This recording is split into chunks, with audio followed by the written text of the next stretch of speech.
Olá, tudo bem? O programa Violência Zero, a Hora do Basta, com Rafael Abud, tem a grata satisfação de trazer para você hoje uma mulher exemplar, que tem muita coisa para falar sobre a violência, a carreira, sobre o dia a dia como mulher, como profissional. Estamos falando de Malu, a apresentadora, modelo e atriz. Como vai, Malu? Tudo bem? Tudo bem. Malu Brandão, prazer muito grande de ter você aqui conosco. Eu que agradeço o convite. O mundo está vivendo muitas diferenças de opiniões, de legislação, de uma hora pode uma coisa, outra hora pode outra, a gente não sabe mais o que pode, o que não pode, o que deve e o que não deve. Para educar é difícil, para frequentar as diversas camadas da sociedade é mais difícil ainda. Eu fico lembrando do tempo que a gente era criança, tinha piada de tudo quanto é tipo de raça, né? Isso é coisa de índio, né? Parece não sei o quê, sempre com um tom pejorativo. Hoje você não pode mais, né, nem brincar com essas coisas, né? Você tem que, uma palavra só já basta. Já é suficiente, né? Então, como é que você vê a violência, a expansão? Você que escolheu uma carreira trabalhosa na jornada de dificuldades, como é que você vê a violência? Você foi experimentado ou foi vítima de violência alguma vez? Você conhece pessoas que foi? Como é que é essa vida de atriz e de modelo? É uma vida um tanto que não é fácil, né? Todos nós sabemos disso. Temos que lidar com muitas situações, muitas coisas. A gente tem que estar em alerta em tudo, prestar atenção, saber ouvir. E eu já tive casos também, não só de violência comigo, mas de outras pessoas, amigos, familiares. Então, assim, um tema, por exemplo, de violência que pega muito é o bullying. Então, eu passei por isso. Então, vamos lá, nasci lá atrás, aquela na escola. Então, assim, eu passei por um bullying que não foi um dia, 2 dias, foi 3 anos. Isso não é normal. Eu ficava quieta. Então, qual que era o conselho da minha mãe? Você está lá para estudar. Você não está lá para alisar banco, né? Já o meu pai já era mais brincalhão, debochado. Se ela tirar sarro de você, você também tira. Só que eu não sabia. Era muito tímida. Hoje, a Malu de hoje é totalmente diferente da de trás. Sim. Era tímida, não abria a boca para nada. Alguém poderia vir para cima de mim e eu não ia reagir. Hoje não, hoje já é diferente.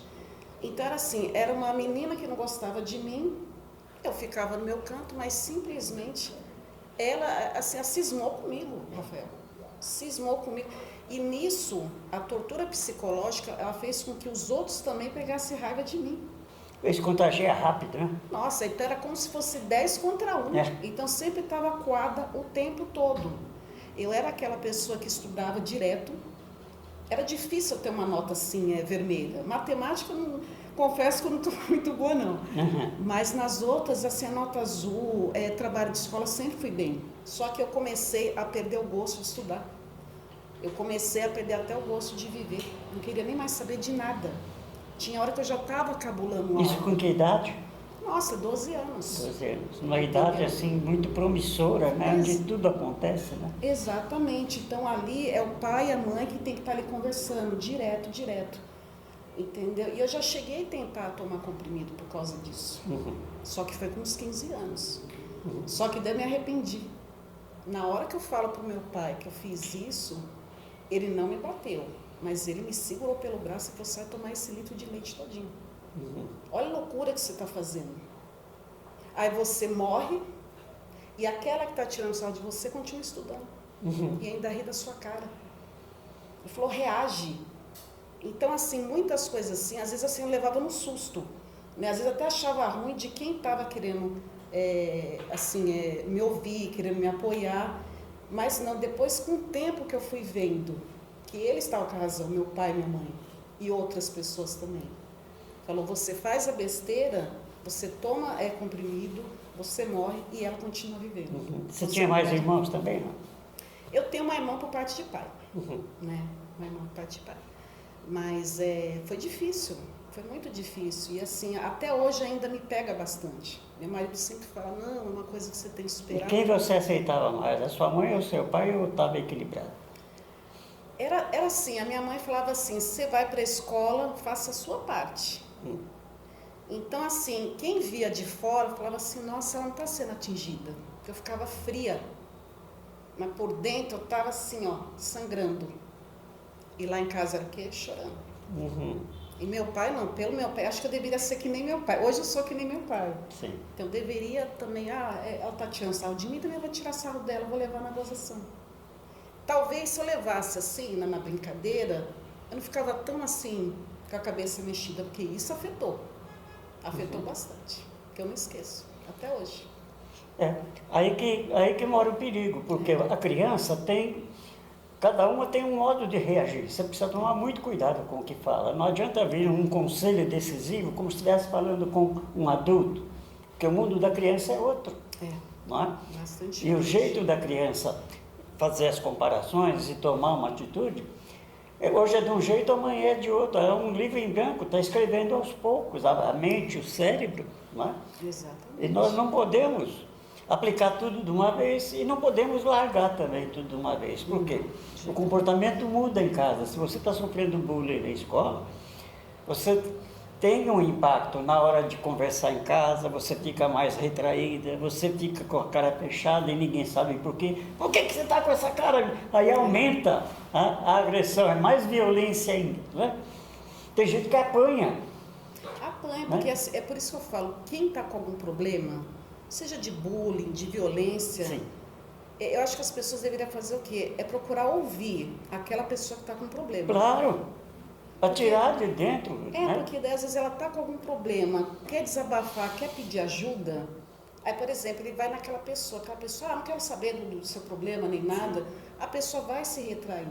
Sim. Eu sempre procuro ouvir todo mundo, porque eu não sei o que está acontecendo com ela. Às vezes eu posso até estar ajudando ela com uma palavra, algum conselho, alguma coisa. Exatamente. Mas faltava naquela época, parece que é meio que comum naquela época, as famílias não tinham discernimento para lidar com essas diferenças. Era igual e de uma maneira assim impositiva.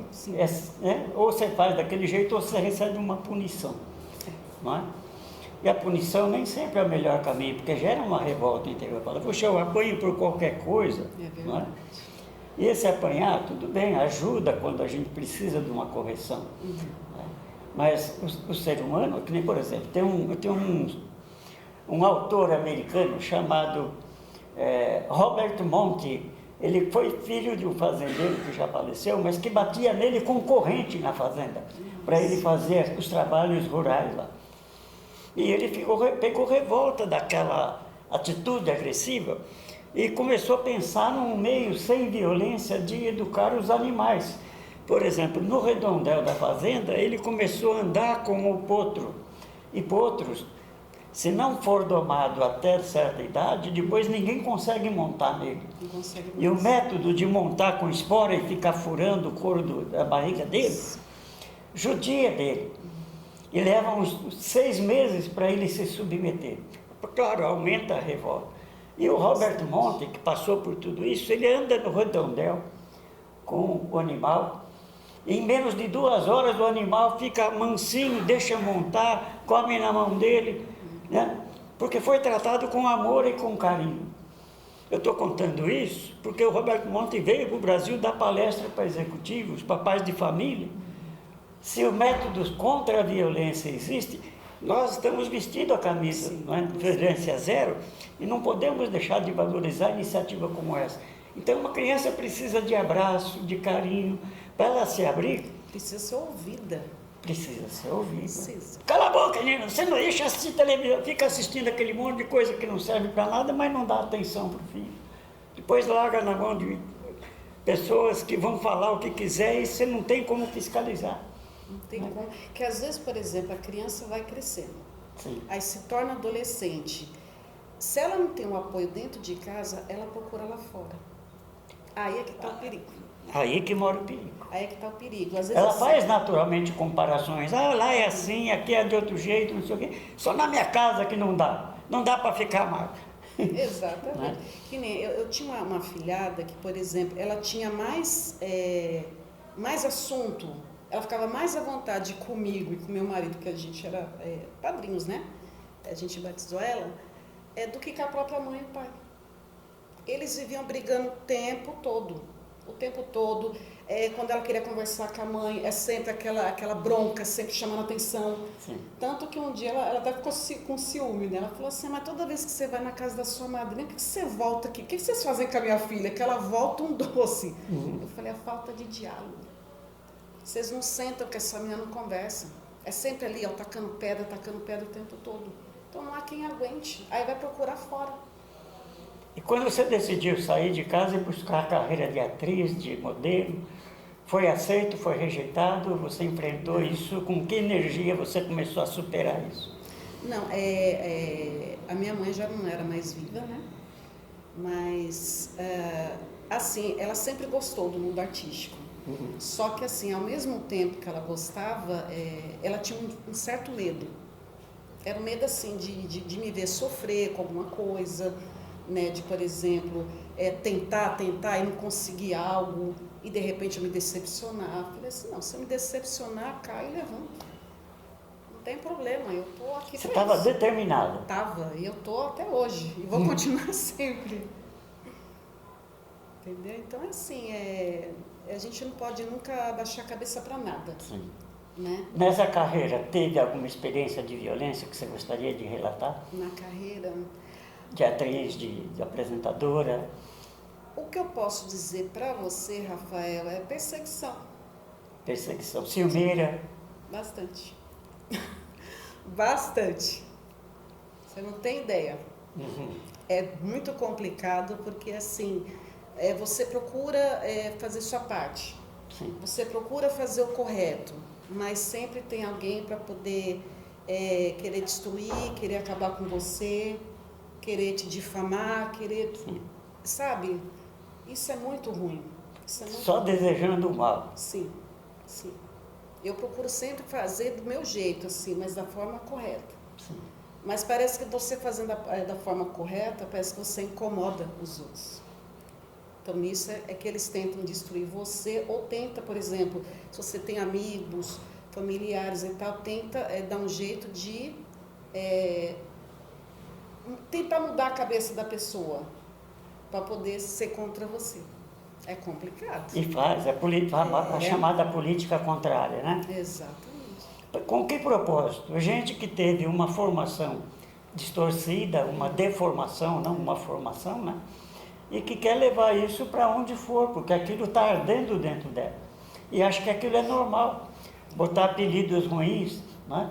A criança não pode receber apelidos ruins, qualquer que seja a diferença que ela tem, porque lá na frente ela pode ser uma pessoa famosa, pode ser uma pessoa com uma tremenda de uma utilidade. Sim, porque mexe com a mente, né? Exatamente. E assim, às vezes dependendo, tem pessoa que não supera. Mesmo tem que passar por um tratamento muito longo para poder superar tudo isso. Então é difícil, tem que ter muito diálogo. Muito, muito. Eu acho que, por exemplo, até com os pais, com os filhos, não é questão de ficar batendo, violência, batendo e gritando. Não, senta e conversa. Sim. Que nem quando, por exemplo, meu filho, né? Eu tenho 2. Por exemplo, quando eles falam assim, não quero ir para a escola. Às vezes não está bem, às vezes, né, não tem aula, uma coisa assim. E já aconteceu isso com os 2. Não quero ir hoje. Não sei o quê. Falei, Anisete, está acontecendo alguma coisa. E eu sou cismada, porque como eu já passei por esse Isso, já tem um indicador aí. Eu falei, tem coisa. E foi o que aconteceu. Foi. Como é que você lidou com o problema? Então, como meu marido ele já é de escola, né? Então, agora ele já é aposentado, né? Então, como ele é de escola, então ele já conhece todo mundo de lá. Da secretaria, diretor e tudo mais. Então, a gente foi lá para poder conversar direitinho o que estava acontecendo. E daí foi descobrindo o quê? Que além do meu filho estar sofrendo bullying, tinha um rapaz também que estava abordando as crianças. Por quê? Por causa do celular. Entendeu? E teve um dia que ele não estava querendo ir para a escola. Entendeu? De medo, eu falei, Gabriel, você tem que falar. Enquanto você não falar... Estava sob ameaça? Estava Alguém, né? Ou seja, porque tem escola aqui e tem essas duas ruas nas laterais. Sim. Então, o que acontece? Depois descobriram quem era a pessoa e tal, depois foi preso. Mas aí, o que ele fazia? Ele ia mais naquelas crianças que é mais novinha e tal, que é mais... Né, suscetível. Né? Exatamente, entendeu? Então, assim, um amiguinho foi avisando pro outro. Só que o Gabriel não falava. O Felipe também não falava. Eu falei, gente, vocês têm que se abrir, pelo amor de Deus. Se não acontece alguma coisa com vocês, como é que eu vou saber? E eles têm mais medo de mim do que do pai. Mas assim, é um medo assim, por exemplo, que sabe que eu fico apavorada. Aí eu já quero ir na escola, quero resolver, entendeu? Então eu não vou deixar um filho meu passar um sufoco de jeito nenhum, eu quero saber de tudo. Então tem que ter o diálogo sempre. E que idade eles estão? 18 e 16. E parabéns, porque você aplica o que você sofreu, o que você passou e o que você aprendeu, para que essas crianças não passem por isso. Não é? Elas vão ter eternamente uma boa lembrança. Não, porque minha mãe me ensinou assim, vai ser orgulho para elas. Não é? Elas vão ter um parâmetro. Muito bom. Eu quero agradecer a sua presença no nosso programa. Estamos de portas abertas, porque pessoas como você são realmente o grande estímulo para a gente estar lutando pela violência zero. Hora do basta. Chega de violência. Deixa seus indicadores, quem quiser falar com você, no seu WhatsApp, suas mídias sociais, a oportunidade para que todos saibam, existe gente do bem em todas as áreas. Verdade. Então, o contato do WhatsApp, né, o 011 98506 2867, tem o Facebook e tem o Instagram, que é Malu Brandão. E você também, venha para a TV Relacionamento, faça a sua declaração, participe. Violência zero, a hora do basta, estamos à sua espera.